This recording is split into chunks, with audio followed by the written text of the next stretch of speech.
जैन 1947 से लेकर आज तक इंडिया ने टोटल 14 प्रधानमंत्री देखे।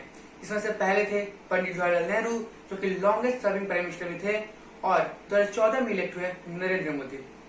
तो इस 24 लोकसभा इलेक्शन में लगभग हर एक राज्यों का इलेक्शन कंप्लीट हो चुका है और कुछ ही दिनों में हमें रिजल्ट मिल जाएगा। आज वीडियो में हम यही समझने वाले हैं कि इंडिया में प्रधानमंत्री कैसे इलेक्ट होते हैं, राज्यसभा के इलेक्शन कैसे होते हैं, और इलेक्शन कमीशन ऑफ इंडिया का फंक्शन और वोट कैसे काउंट होते हैं। तो पार्लियामेंट में टोटल 2 हाउसेस हैं, एक लोकसभा एक राज्यसभा। प्राइम मिनिस्टर के इलेक्शन समझने से पहले हमें लोकसभा इलेक्शन को समझना होगा कि वहां एमपी कैसे होते हैं। तो लोकसभा में कुल 543 सीट्स हैं, जिनका इलेक्शन हर 5 साल में जनरल इलेक्शन या लोकसभा इलेक्शन द्वारा कंडक्ट किया जाता है। तो चलिए एग्जांपल लेते हैं बिहार का, जहां पर 40 सीट्स हैं।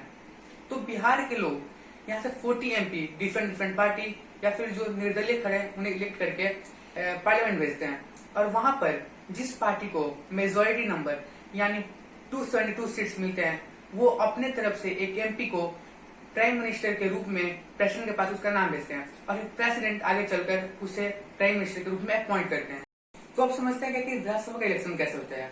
तो राज्यसभा में टोटल 245 सीट्स होते हैं, जिनमें से 12 तो प्रेसिडेंट अगेन इलेक्ट करते हैं डिफरेंट फील्ड से, जैसे कि आर्ट, स्पोर्ट्स, कल्चर, साइंस।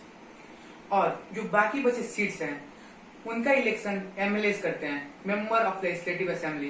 वो ओपन बैलेट के थ्रू इन मेंबर्स का इलेक्शन करते हैं।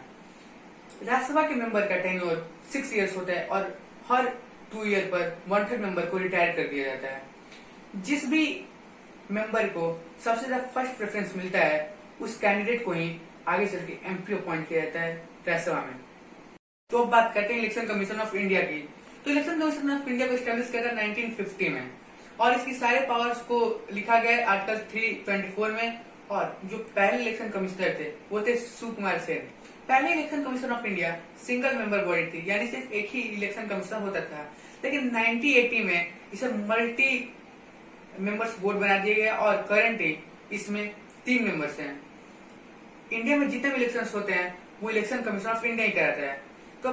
तो बात करते हैं कि वोट कैसे काउंट होता है। तो जो वोटिंग है वो सुबह 8 बजे से स्टार्ट होता है, और ईवीएम का जो कंट्रोल यूनिट होता है वही सबसे मेन रोल प्ले करते हैं। सबसे पहले ईवीएम को वेरीफाई किया जाता है कि वो ठीक कंडीशन में है कि नहीं, कोई इसके साथ छेड़छाड़ नहीं है। उसके बाद हर राउंड की काउंटिंग के बाद सुपरवाइजर साइन करता है, और जो वहाँ पे पार्टी के कैंडिडेट्स होते हैं और जो उनके कार्यकर्ता होते हैं जिन्हें पोलिंग एजेंट करते हैं, वो भी क्रॉस वेरीफाई करते हैं, और उसके बाद रिजल्ट अनाउंस करते हैं। Thank you.